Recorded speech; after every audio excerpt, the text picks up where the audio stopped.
Okay, and we're recording this. Welcome. This is the GIS panel. So presumably everybody in the room here at least has an awareness, possibly an interest, possibly expertise in geographic information systems. I'm Mike Ruth, and I've been teaching the GIS curriculum for a number of years. Started in 2014 as a substitute teacher under a short time frame when Kevin said we need somebody to teach the one GIS course that was offered at the time. And after that fall, and I was working full time for Esri at the time. After that fall season, Kevin said, well, how'd it go? And I said, well, I think we need to have a really introductory course, because the assumption that people were coming into the MES curriculum with significant GIS skill sets wasn't really holding up. So Kevin said, okay, great, let's have an intro class, and then we'll have an advanced class in the fall. So then we did that for a few years, and then Kevin said, so how's it going? And I said, well, the students need help on thesis research. They need to be able to build maps and create maps on their own research initiatives, not just labs that I assign, but being able to actually go do it on their own. And so Kevin said, fine, we'll have a third class. So the third class was originally oriented towards elevation mapping and the third dimension and satellite analysis. But since then, that third class has evolved now into a highly versatile set of options. So I'm going to talk more about this after I give you a little bit of introduction to Avery wanted me to talk about my background a bit. Okay. No, in fact, now we actually have a fourth class now and a fifth class because one of the things that's happened is drones have happened, and now drones are over. So 2 summers ago, Kevin said, he didn't say how's it going. I said, Kevin, I got this idea, right? And Avery, and he said, sure, go for it. So we had a drone class on how to do mapping with drones. Last summer, we expanded that to 2 classes. And then this summer, it's becoming a drone certificate course of 12 credits. So that continues to grow. Anyway, why study GIS? Well, most people are already aware there are a lot of professional opportunities. Lots and lots of organizations are using geographic information systems for a variety of purposes. Map making, of course, but there are many other reasons to use geographic information technology.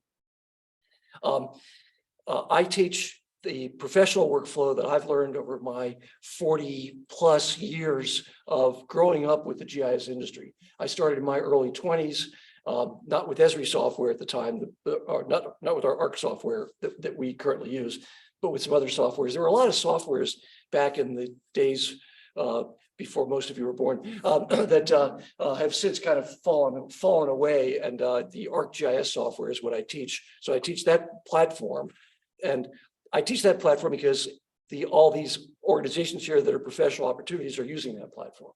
So knowledge workers. So most of you probably are already knowledge workers. You probably know a lot about spotted frogs or urban architecture or tree carbon or soil carbon or hydrography, or you've got your expertise, or you're developing that, or you will be developing that.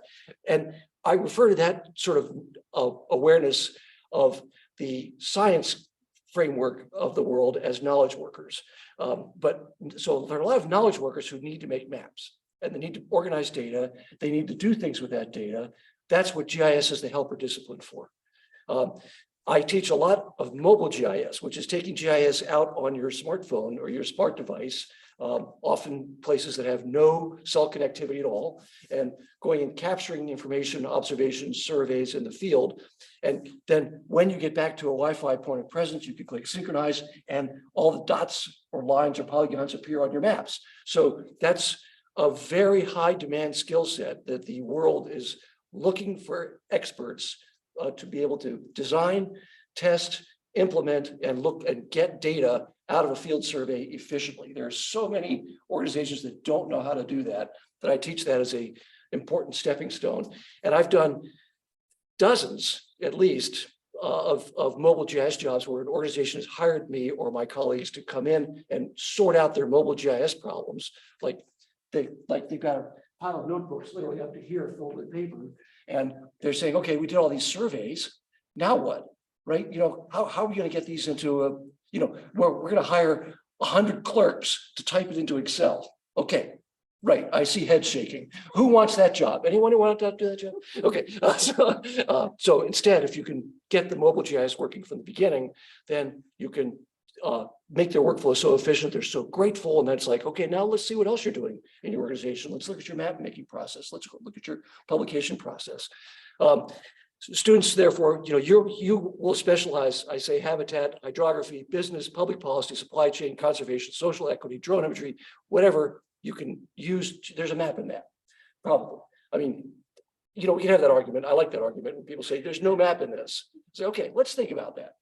But so, every now and then students try to stump me like, okay, here's a topic and I bet you there's no map in this. Anyway, okay. I worked for the Gates Foundation. I was an Esri consultant. I drew the first whiteboard at the Gates Foundation on how geography could solve their problem with polio vaccination. Polio at the time in Nigeria was on the increase. The Gates Foundation was spending hundreds of millions of dollars, 100,000 vaccinators branched out across northern Nigeria every 6 weeks to go put drops on tongues of children under age 5. And polio was going up. So what was the problem? So we solved, well, the problem was down here in the lower left corner. This is the map that they were, it's just one of the polio maps, vaccination plan maps that I was allowed to see and photograph. And you just can't solve a problem like polio vaccination with a hand-drawn cartoon map like that. I mean, I say this with respect. The vaccination teams are undereducated, they're undernourished in terms of any sort of technology. They're working in a very, very difficult environment, and it's they were doing the best they could. But we got on top of that. We work with the Ministry of Health. We work with the World Health Organization. Here on the top left is the World Health Organization guy reviewing the vaccination records. They were keeping their records here as slash marks on walls for when the vaccinators came by to get the vaccine. And over here on the right, these women are all college trained. I don't say college trained. They have formal education. They are the vaccination monitors in Kano City in northern Nigeria. And the urban problem was particularly difficult because these maps had to be really, really specific about like what side of what block in an extremely densely populated, largest Islamic city in the world next to Jakarta. So, just a vast metropolitan landscape. So I was teaching them how to transcribe their vaccination plans onto satellite images here and replace these kind of cartoon maps with satellite images. And these women were so excited because when they compiled the vaccination plans from the different vaccination leads, they would find an area and they would write on it in marker, chronically missed children. And these are the places where the vaccinators were failing to go. And it took these people using maps to be able to define where that was. And vaccination has since essentially disappeared from northern Nigeria because of this mapping approach, except in a couple of states that are so conflict ridden that the vaccinators can't get out. I worked for World Vision in Tanzania doing anti-poverty work. And this is Ida, a college-trained technical Tanzanian citizen working for World Vision. And I'm showing her how to use mobile GIS to conduct a field survey of a person in the village that's, this particular woman was a very, very just heart-rending case of rural poverty. This is in Babati, which is at the edge of the Tarangire National Park. 25% of Tanzania is national park, but those national parks didn't just happen. People had to be displaced to create those parks, right? So the people are displaced off to the edges of the parks. Then their social networks become disrupted. So there's a whole social equity question here that World Vision was trying to get their arms around. This woman also was a widow with 3 children. When you're sort of are when you're displaced from your ancestors and your family structure, and you're a widow, and you're in Tanzania, and you've got children, you've got a very, very hard life. But anyway, Ida was taking surveys among other people at World Vision using mobile GIS to create maps of where the different there's poverty, but then there are different flavors of poverty, and there are, so understanding what the dimensions are of poverty, whether it's healthcare or nutrition problems or education problems and how those relate, gets World Vision to start to think about interventions that are targeted around that basis of evidence that comes on a map. Landmine removal is you can imagine a fairly demanding geographic problem. This is humanitarian landmine removal. I don't know anything about military landmine removal. So those of you, are there any veterans that remove? I often encounter people who have worked with landmines, not often, sometimes at Evergreen. They know about the military approach. The humanitarian approach is 100% clearance. You're going to walk around, people are going to walk around over every inch. So you've got to make sure you get every single scrap of metal accounted for.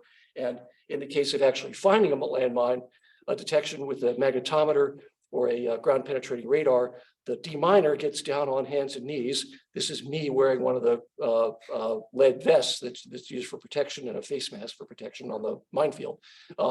But this person's wearing that also, and so is this person. The Halo Trust hires, I think it's 10,000 deminers working around the clock in teams of 20 all across. This is Western Cambodia, and I did a lot of work for the Geneva Center for Humanitarian Demining based on that experience on how to set up a geographically based information system for reporting, assessing hazards, understanding who has what roles. There are lots of different organizations that have different pieces of hazard areas to do different types of clearance on, where to do the dogs, where to do the different types of processes. And that system's in use today through the Geneva Center. I got to work on village conservation monitoring for the Jane Goodall Institute, and so the Jane Goodall Foundation. And this is a community mapping process at Serengeti. These are the game scouts in green here, and they are putting down on the map which we printed out these big satellite images.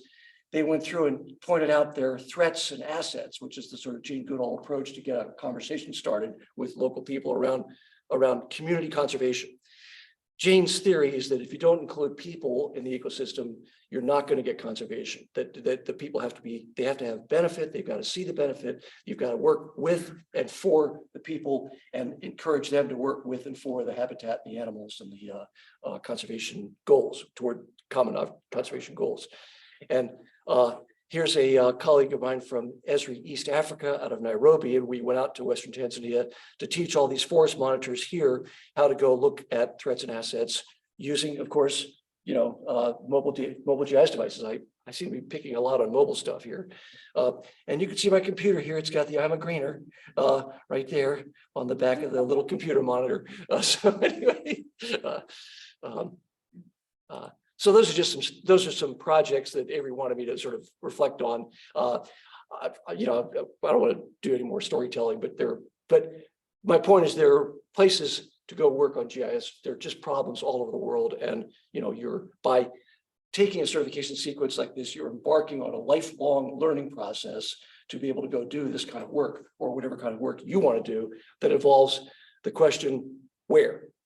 So when I hear where, and I was sitting here on the panel here this morning, people were talking about, well, where this is. I went to where these people, and I did these 100 interviews to find out where villages are affected by nuclear power, whatever, all that where. Anytime you hear where, there's a map in that, right? There's a chance to sort of get that into a disciplined concept of where. And then after that, okay, let's think about decisions and what we can do to make things better. This is our certificate sequence, and this is a little bit out of date, but you get the gist here, I hope. Intro GIS starts in the spring with basic principles of web GIS. So I focus on the use of the internet in the intro course because there's no software to install. You just open your browser up, log in, you get the credentials, and you can start making maps within minutes. And a lot of people are like, oh, my computer's not good enough. I don't have two monitors. I've got this, issue. I can't install things. It's a big speed bump. Also, the desktop software that we work with in Advanced GIS is a lot more going on, a lot more to understand.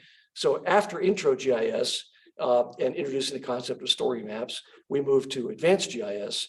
And here's where we get into the desktop workflows using ArcGIS Pro software. ArcGIS Pro is the modern replacement to ArcMap. some of you may have worked with ArcMap. Every 10 or 20 years, an upheaval happens and the old software gets thrown out, the new software comes in, and we're getting through that now with ArcGIS Pro is the new software that these students have been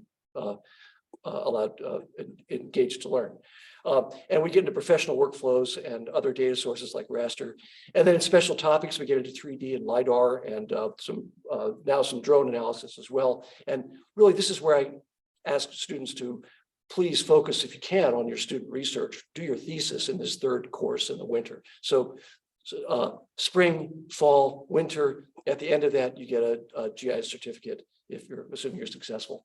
You don't have to take all three. And this is also structured so that if all you need is some web GIS to be able to make your maps using the cloud resources, take the intro course and and go do other electives. If you want to do more, you can continue. If you want to do research, you can continue. So it's up to you. And I think that's my. Oh yeah, and drones. Here's did anybody know Wolf Haven in the vicinity here? Yeah, Wolf Haven has, turns out, periodic burns on their prairie, and they maintain their prairie. Sarah Hammond's involved in that process from Eco Studies, and they burn a portion of the Wolf Haven prairie every year. So this is what they burned last October. So we captured the burn using drones, and then we captured this multispectral image showing the burned area. And last month, we went back and reshot it with the multispectral drone to start to see the quality of the vegetation that's coming back on that burned area. And we're hoping to keep that going there are two students that are working on that from as interns at Wolf Haven. We hope to keep that going as a long-term project. And this is using drones. This is just for fun here, looking at architectural reconstructions. And you can enter this when you get the recording, you can enter this in your own, if you want, in your own browser and, be able to do what I'm doing here, which is capturing, well, you can look at the slides. Here's some slides. So this is an app. I put this up here because, there's the data, the drone data. There's the sort of mastering process of getting it all to put together. This is 400 images or something like that are stitched together. Then there's creating this app and publishing the slides.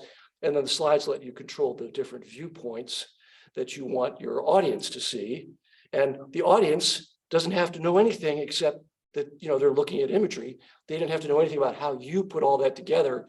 As the GIS professional, you've got the skill set to put all this together and create something that's extremely simple, extremely rich, interactive in a web app that anyone that you decide to publish it to can open and take different points of view. This is the Tokeland Hotel, by the way, out in Pacific County on the coast, and was done as a project with the Center for Sustainable Infrastructure.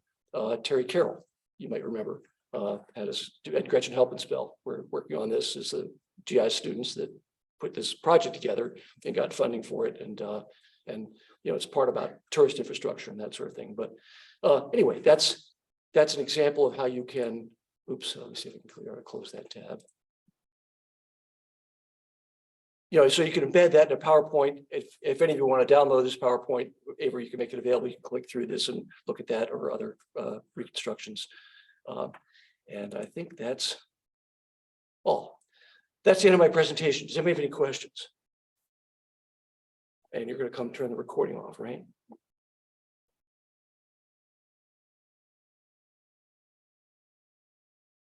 Stop recording or pause. Do you three consent to being recorded? Okay. And is everybody okay with having their voices on a recording for anybody who couldn't attend today? Well, your image will not be used in the recording. Is that okay? Okay. Okay. Yeah. So we're going to keep recording. We'll keep recording. Yeah. Okay. And I'm going to switch the cameras. Yeah. And are you yeah. Oh yeah. Let me introduce yes. Derek yes. Fidel. Actually, let me turn the camera on. Hold on. Let me get sorry. I'm sorry. Let me get I'm going to stop my screen share. Yeah. And we're going to switch microphones. So I'm going to do a mic check again for our Zoom folks.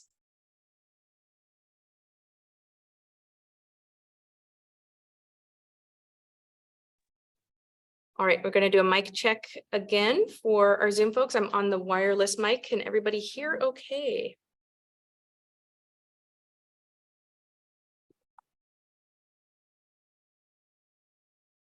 Oh, awesome. Thank you so much, Leah. All right, and then we're gonna switch camera angles as well, but I'm gonna pass the audio over to our panelists as we get the camera rolling. And Why don't you introduce I'm them? gonna go ahead and bring this to you, Derek. We'll go ahead and for our panelists, our wonderful GIS panelists here, if you all would introduce yourself, your year in the program, your name and pronouns, and then what brought you to the GIS certificate track in MES, or GIS in general, you know, even prior to MES, what was your interest and has that changed, you know, since doing the certificate? And let's see, we want to get the video on them, right? Yeah, so I'm gonna plug this one in, Right, got it. and I'm gonna remove. Go.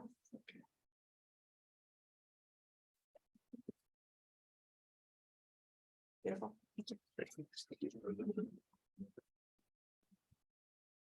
Okay.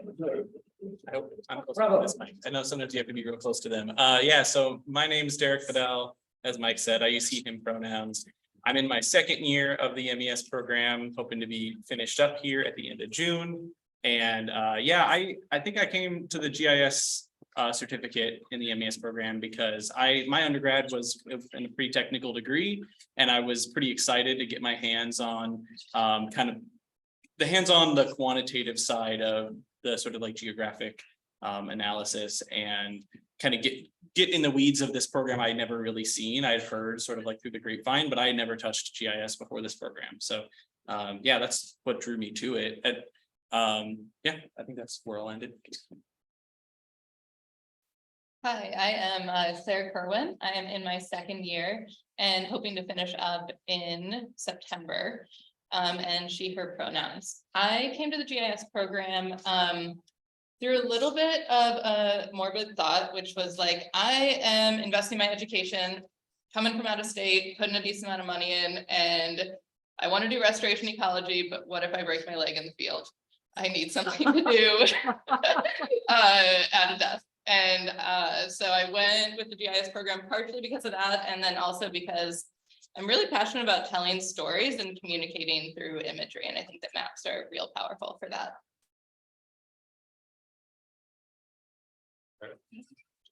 Hi, I'm Corey Franklin. I use he, him pronouns, and I am also a second year, and we'll see if I'll be graduating with Derek or Claire. I'm hoping Derek, but we'll see. And yeah, I came into the GIS certificate because I've been interested in working to some degree in forest sciences. And over my course of 2 years in the MES program, I have kind of switched that a little bit, changed that more towards streams and water. But I kind of, I wouldn't say begrudgingly, but I went into GIS because I thought I had to be able to, you know, be competitive in the workforce. Yeah. And I ended up just loving it. I'm not a computer person. I was worried about it, and I came out really loving it and thinking, oh, I can work, you know, full-time in GIS. So I really enjoyed it, and and as Mike said, it's applicable for everything. So even though I changed what I was interested in, it was equally as applicable. So do you want to ask for questions for the moment, or do we want to plant questions, or do you want to have a discussion? Or? Well, you give a great presentation, and thank you all for introducing yourself. Like so we got a great group of folks here who just finished the GIS certificate. We would love to invite everybody. Oh, I'm so sorry. I'm so sorry. I'm gonna start over again. So for our Zoom folks, we've got a presentation from Mike, and you've got a wonderful group of individuals who just finished the GIS certificate here. And we would love to invite all of you to ask questions. If you have questions about GIS, if you have questions about the certificate track, about professional development, career opportunities, you know, and if you have questions for our panelists or for Mike, I'd love to invite questions, but I have some pre-scripted questions too that we can go with. So want to just open up the floor, especially for our virtual and our in-person attendees here. And you can type in if you want to, you can open your microphone, or you can just type your questions in the chat if you're on Zoom. Yes. For any of you who want to answer, what type of opportunities has that certificate opened up for you? And tell us your name. I'm Catherine. Catherine asks, what kind of opportunities does this open up for the panelists? So, for me personally, last summer, I ended up getting an internship with the city of Olympia. In the water resources department, doing some education, some land stewardship, habitat stewardship, and a whole lot of mapping also. Part of the reason that I heard this from the folks who I got hired by, part of the reason I got hired was because of my GIS experience. And the internship has opened up a lot of doors for me that have been really exciting. And if it's worth noting, the city of Olympia has an ongoing interest in our interns because we've had such successful interactions with them over the years. And we have very good relations with the Olympia Parks Department, for example, and they're like, it's like, give us all you can, you know. Yeah, similarly, in this last, or in the fall quarter this last year in November, I got the opportunity to be an intern for a local environmental consultant looking at like watershed delineation and critical areas. And I'm still working with them now, and that's been a great opportunity to get my hands sort of like in this field and from a professional setting. I think I can also speak, I mean, we will finish the certificate, and looking at jobs and looking at the future now as we're finishing graduating, I feel like when I'm reading these GIS positions, I check almost all the boxes, and we pretty well I feel pretty qualified with just having received these 3 classes from the MES program. And Derek's the third of the interns we've had every year going with this company as well. Yeah. So we can probably just.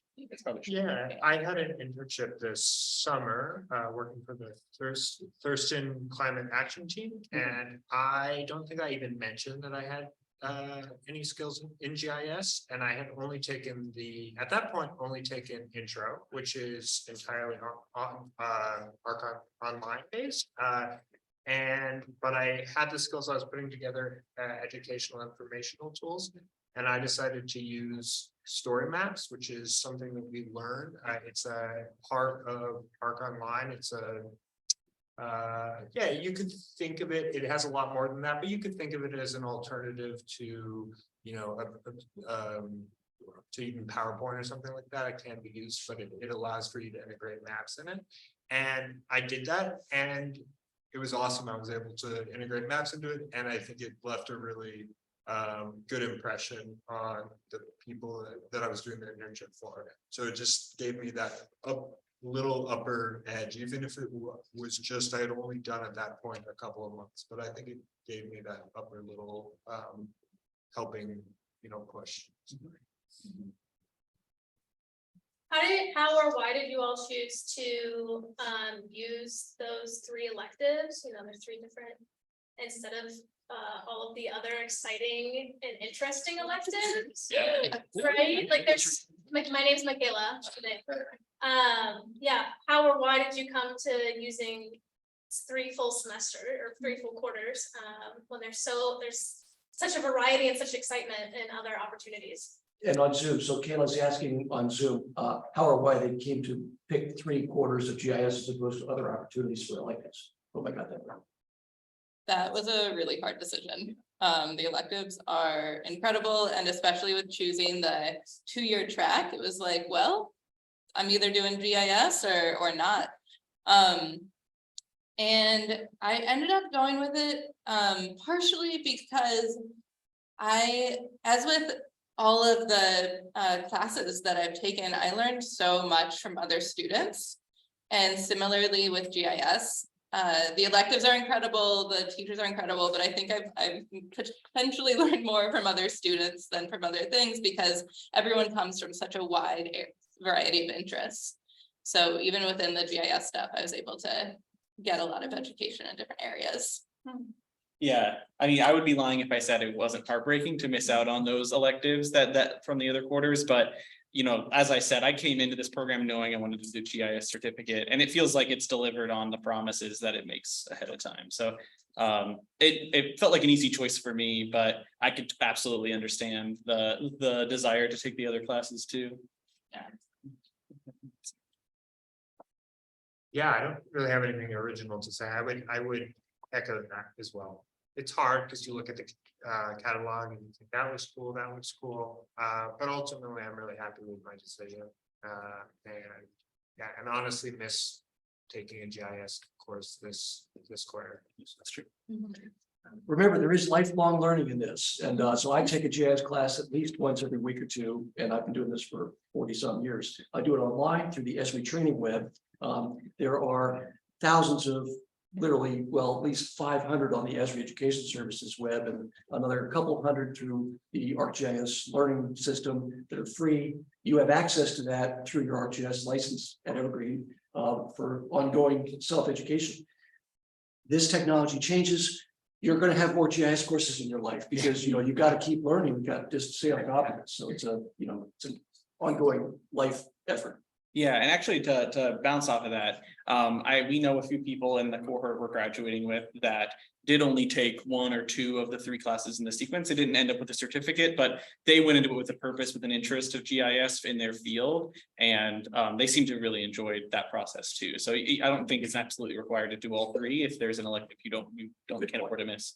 Yeah, I think that was my follow-up question is, do you feel that 1 class or 2 classes is, sufficient in having a base knowledge to take into whatever field you go into after? I like that question. That's nice. Yeah, I would say yes. The internship I'm working on now, I got during the 2nd class. And even then, when I was starting to work with this environmental consultant, I felt pretty well prepared for what he was asking for. So that last class in the sequence is very more focused if you want to use and how you want to use GIS in your thesis. So if that's not something you're interested in doing, that might be an opportunity to only take 2 classes. Yeah, I think that in my experience, and this may change, but in the first course, there was quite a bit of focus on online GIS, which is intuitive, it is incredible for communication, though it's not necessarily what like Department of Ecology and some city organizations use. So I think that the first 2 is probably ideal. Thanks. Yeah, I would totally echo that. And I think it's just figuring out what you're going to be using it for, because if maybe you're not necessarily going to be planning on working for the Department of Ecology or somewhere where you're going to be needing ArcPro, just having the first class does give you a good idea of what GIS is, how it works, how to better like implement it and how to better use it as a tool. So yeah, I think it depends on you and what your goal is. Bingo. Can I ask a question Sure. also? Hate to bring crassness to the topic here of higher learning and lofty ideals, but with your new certificate, the jobs that you are currently applying for, the income there, you could say live on it. Like, we're all going to graduate with debt, right? So like realistically, I won't ask for a dollar figure, but just can you live on the income with the certificate? On Zoom, did you hear that? I hope Catherine's asking about the livability. Can you live on the income Good question. that you get from a GIS learning sequence?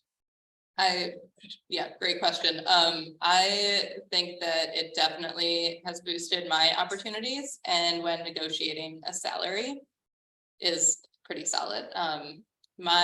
Just to like throw out a number, my goal is to make over 65,000 when I graduate. That would be fantastic, and I feel like livable compared to what I've been doing. Yeah. And more than that would be great. But I feel like I can negotiate my salary to even potentially above that, depending on where I go from here because of the certificate. Yeah, and I think you can see across the positions that we're applying for, technical expertise almost always really well correlates with a lot higher pay. And I would say I wouldn't be concerned about GIS having a negative hindrance on like your future pay aspects following this program. Yeah, and I was talking with Derek about this. I've been looking at a lot of different positions, and I would say in general, if I look at the positions that I'm qualified for, or at least close to qualified for, the GIS positions pay significantly more than the non-GIS positions that I'm thinking about. So yeah, and I would consider myself, if, you know, especially, maybe not so much on the work experience, but on the knowledge, definitely qualified for those positions. And I think I have to mention one more thing. The ESRI certificate system also exists as a global manifestation of what we're doing locally here at Evergreen. So you can get an Evergreen GIS certificate, and our GIS certificate is getting some quality reputation here in Olympia and the state capital in the Pacific Northwest. You could say people are coming to us saying, well, we need a GIS practitioner. I've got a project shaping up. I'm looking for an internship now to place somebody with the Department of Youth, Child, Family Services, the DCYF state organization wants to do maps of where there are child care gaps and why, and how they relate to the demography of the communities that have inability to find childcare in Washington State. So they called me up, I said, well, this is a GIS thing. You've got a GIS thing. Send us a GIS person, right? So, locally we're getting some traction. But after you finish this curriculum, and I'm now going to wag my finger at you guys, don't forget to sign up and take the ESRI exam, because the ESRI exam has worldwide currency. I was working in Uganda, and we were looking for ESRI certified GIS practitioners. After you complete this certificate program, you should be able to sit for one or two of the ESRI certificate exams. They cost $250, but you can take it anywhere in the world. And it's a lifetime cert, right? Right, that's right. Yeah, you don't have to ever redo that one. And it's not crass at all. I mean, what's the return on investment? Right. Yeah. I can give you some numbers, just to give you a sense, like in the Thurston County, for example, if you get hired as a GIS one, you're gonna be making over 55,000. And then you're eligible after, working in that position for a year to qualify for GIS 2 positions. That's gonna be over 70,000 a year. And then once you're in GIS 3 status, you're looking at more like 6 figures as like your step range up into 6 figures. So, oftentimes what we'll see from our alumni is they take the certificate courses and then they're eligible to, go into GIS 1 position. And then there's a really nice like gradient system, like opportunity for promotion, and that's great, like opportunity to move up within the area that you end up going into for your job. So Nice. Yeah. And I know of people, former students who are in all of those positions. So I'm sure that's fine. You're finding out too. Yeah. Like Katrina and Tyler. Yeah. yeah, definitely. Yeah. Yeah. How about on Zoom? Any questions on Zoom? You can just type it if you want. Let your fingers do the asking. I do have some pre-scripted questions too, what I would love, there's a couple of them. My first one is, what would you have liked to have known before starting the GIS sequence?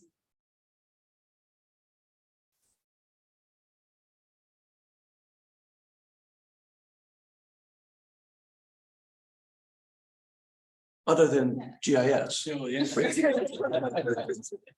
I did take a little bit of GIS before, and I was focused on ArcMap, and I was unhappy. I was like, why would I ever do GIS? This is terrible. And then was super pleasantly surprised. I went into it anyway, and was really pleasantly surprised and excited by Mike's courses. So that was fantastic with ArcGIS Online and with ArcPro. I think that I didn't understand the social implications of GIS. It was very much a larger planning landscape, taking data points that I was seeing that you could do with GIS rather than all of these incredible, just like laying of data that goes very much into the qualitative and social side of things. Yeah, kind of maybe similarly, I think that the biggest thing that I wish I had thought about or known leading into the certificate is how the absolute breadth of access GIS experience provides to all of the different fields. I'm sure, as Mike said, every single one of your interests could probably utilize GIS in some way or another. And I didn't really think, I was under the impression too that it was like a really niche tool, a really specific thing. And I think that would have changed my perspective going into, that was my biggest wake up call, at least in the first quarter.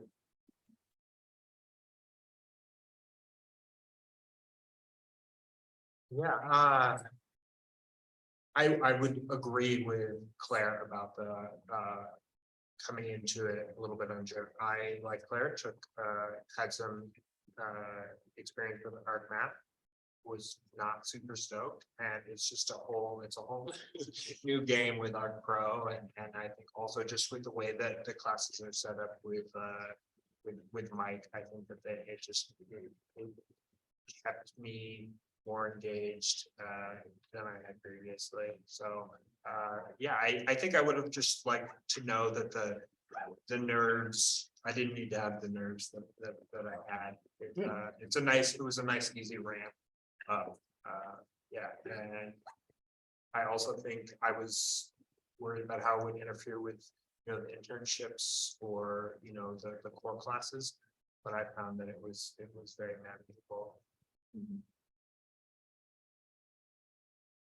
I had another thing to say and it's went out of my head. But if I think, I remember now. So I think something else I didn't understand until I was actually tutoring someone at Tacoma, UW-Tacoma, in their GIS program, which was a weird thing. I was like, I don't know if I'm that experienced, but I can help you out. So that was also exciting to be like, wow, I have this experience now. I can help out this person in another GIS program that's a master's level program. But what I didn't realize until, so that was his last term, what I didn't realize was that Mike is always updating his curriculum so that it is with the most current stuff that's going on in GIS. And Esri is changing stuff constantly, making things better. And Mike is, yeah, completely updating his plans. I wish it were true. No, well, No one, okay, fair. no one can really keep up, but I do try. Yeah, he tries. And, you know, to kind of go off of what a lot of you were saying is like, what has been like the most challenging part of the certificate track or of like learning GIS or being a part of the GIS community?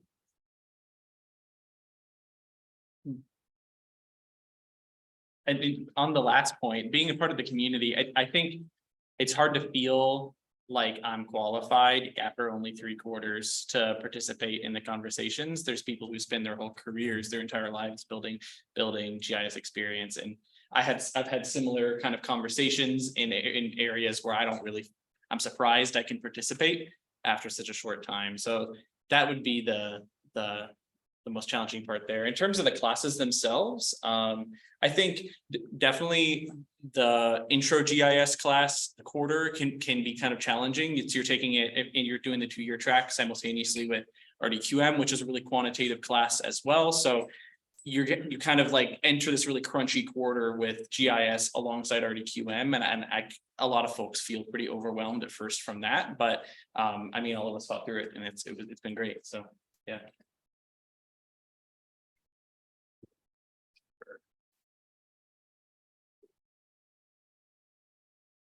I think the hardest part was maybe negative self-talk. I feel like I came into it feeling like, oh my gosh, there's so much information, like every lab, and thinking like, I'm never going to be able to remember all this. Like, I'm not going to be able to remember all this.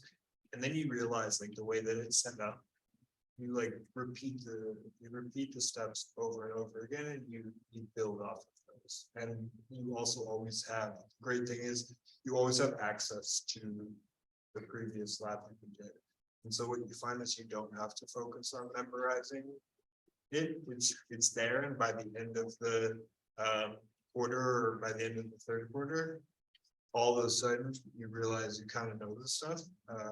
And it comes more naturally than I thought I was, because there was definitely that first quarter thinking like, I was right, I shouldn't have done this. And then realizing like, And then realizing like, oh, it just comes naturally and you always have those resources, so.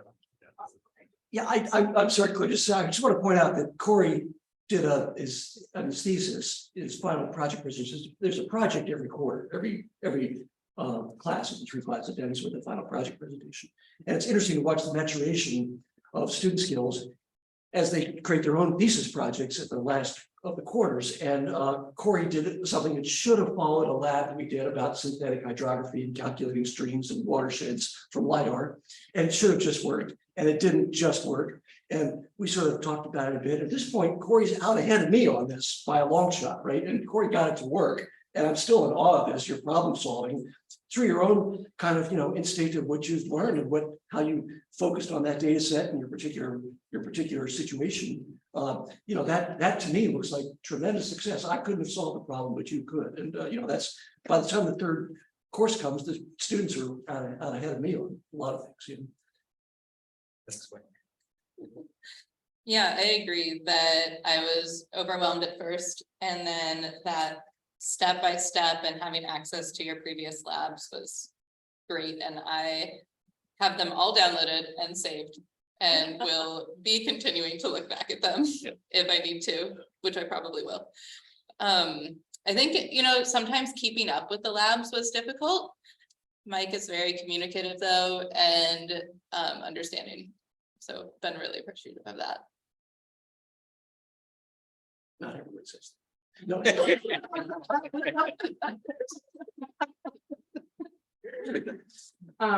So. Big hand so- Yes.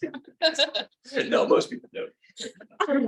I'll add something. Oh, yeah. As somebody who audited the first quarter of it, my advice would be take full advantage of the office hours that Mike and the TA have.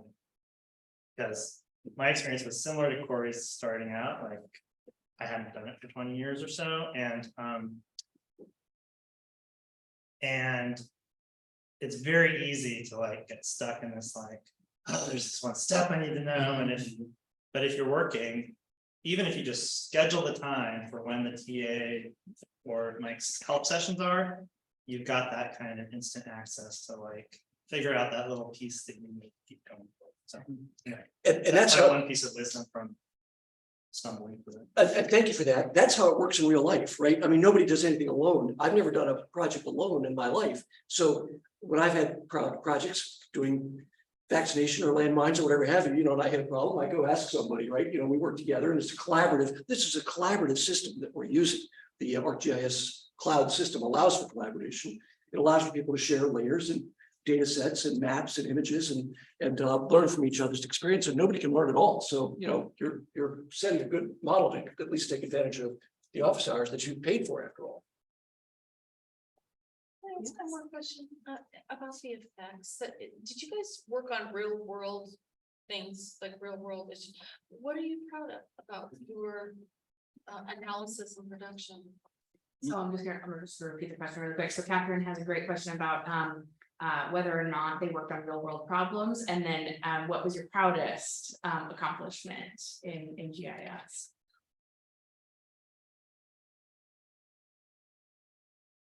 Yeah, I mean, almost all of the projects Mike just listed, we interact with on some level during the class on some lab or some little bit. So we get a taste a little bit of what's going on out there in the real world, or how it might feel to participate in these projects as they're happening. But I think all of us are heavily incorporating GIS into our thesis. That's probably the thing I'm the most proud of. I'm probably building all of my thesis within a GIS notebook, including my statistics and everything else. And that's something I can feel proud of that I wouldn't have been able to do a year ago when we first started this program. So yeah.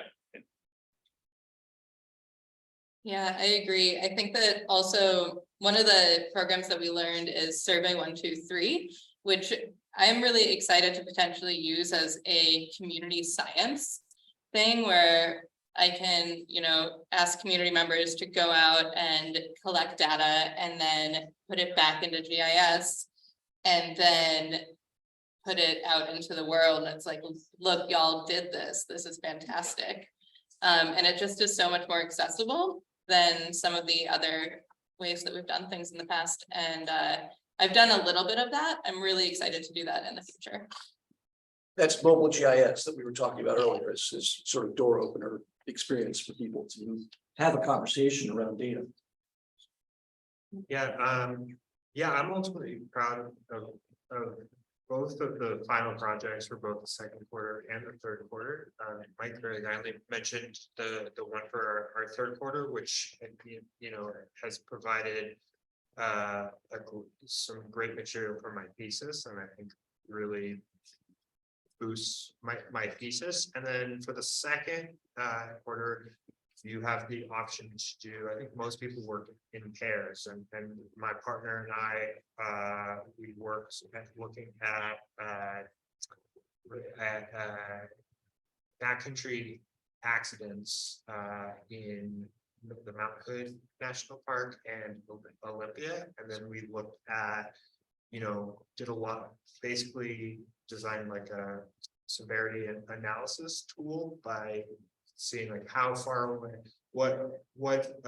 how severe are the accidents that happen in this area, how far away from hospitals are they, a bunch of different things. Then we kind of coded the areas of the park and their severity level, and that was cool. That was awesome, and that just came from my partner and I kind of brainstorming and figuring it out. And, you know, that was, yeah, that was cool too. I enjoyed that. That was a fun project. Yeah. I think similarly with all of the labs that we did, like maybe they didn't directly apply to something that we were working on, but you could be like, oh wow, I could repeat this with this other data that I'm really interested in. And I ended up doing that for other projects for sure.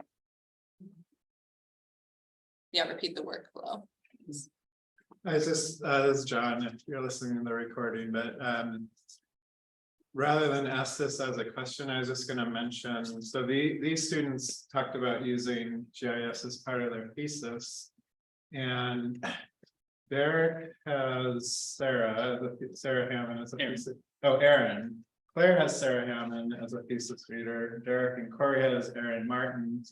Out of my 6 or 7 students, I have like 3 or 4 that are using ArcGIS. So it's very much what's the content of your thesis, and you can match with a thesis reader. It's not that if you're using GIS, you have Mike as a thesis reader, because Mike has been the resource for students using GIS and isn't the reader for specific theses. So I think most MES faculty have, you know, at least 1 or 2 students that are using GIS, and it's a nice way of having more of a community than, oh, if you're using GIS, you're only working with 1 person. So I just wanted to mention that. Yeah, and because it's I think a positive aspect. And to the larger pedagogical point, you know, you're a bird scientist. I mean, I'm overstating that, or simplifying. I don't know a pigeon from a raptor. I mean, I do, you know. I mean, but so, you know, the students have to meet the demands of the science to get the master's degree. The GIS is a tool on the way. I co-read some methodology sections, and I help out with students that are doing things, but, you know, really it's the scientists who should sign off on the validity of the methodology and the results and conclusions. Beautiful. We're gonna go ahead and thank our wonderful panelists, our GIS panelists, and Mike for coming today and for sharing their knowledge and wisdom, and just so appreciate your time today. And can we give a round of applause for We get 3 sandwiches. That's great. We'll Yeah. penalize for sandwich. Thank you. And so, and what we'll do is we'll now pivot to the current student panel. And so we'll have an opportunity for you to ask questions to current students in the program about the larger body of curriculum and opportunities as a student. So that's what we're going to be pivoting to next. And I invite them to come into the space. But thank you so much, everyone. Thanks for your questions. Right on the mark. Thank you. And, faculty that are taking on. Yeah, I'm saying. happy to- That's great to meet you all.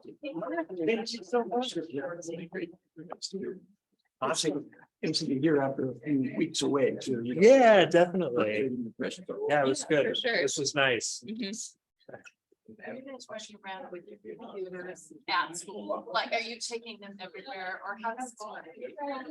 Like as far as just doing the stuff online or we need. Yeah, exactly, and generally, I mean, specifically GIS, but also generally as, I have one computer and if you crash, I'm done.